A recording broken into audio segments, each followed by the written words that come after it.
Luke 11:37 through 54. After Jesus finished saying these things, a Pharisee asked him to come for a meal at his home. When everyone had been seated at the table, the religious leader noticed that Jesus had not performed the cleansing ritual before he began to eat. He was shocked. The Lord said, "You Pharisees are like those who will wipe clean only the outside of a cup or a bowl, leaving the inside filthy.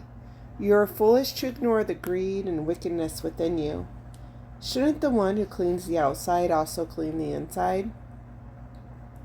If you free your heart of greed, show compassion and true generosity to the poor, you will have more than clean hands. You will be clean within. You Pharisees are hypocrites, for you are obsessed with issues like paying tithes on the smallest herbs that grow in your gardens.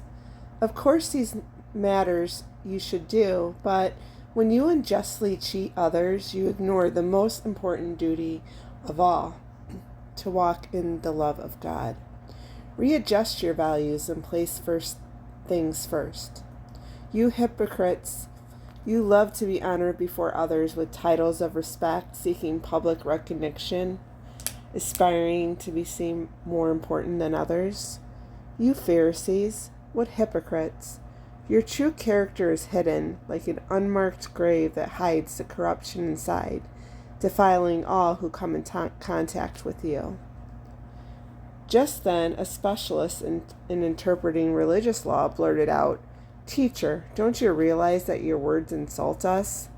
Jesus responded, "You are also hypocrites, you experts of the law.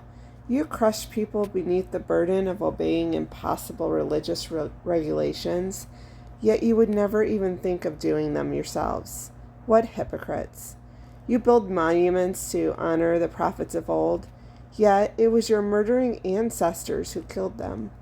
The only prophet you'll honor is a dead one. In fact, by erecting monuments to the prophets your ancestors killed, you demonstrate your agreement with those murderers and bear witness to their deeds. You're no better than they." That is why God's wisdom is proclaiming, "I will send to them apostles and prophets, though some they will murder and others they will persecute." God will hold this generation accountable for every drop of blood of every murdered prophet shed from the beginning of time until now, from the blood of Abel, who was killed by his brother, to the blood of Zechariah, who was murdered in the middle of the temple court. Yes, I tell you, you will be responsible for it all. You are nothing but hypocrites. You, experts of religion, you take away from others the key that opens the door to the house of knowledge. Not only do you lock the door and refuse to enter, but you also do your best to keep others from the truth. All that Jesus said enraged the religious leaders and experts of the law, and they began to oppose him furiously. They harassed Jesus all the way out the door, spewing out all of their hostility, arguing over everything he said, wanting nothing more than a reason to entrap him with his own words.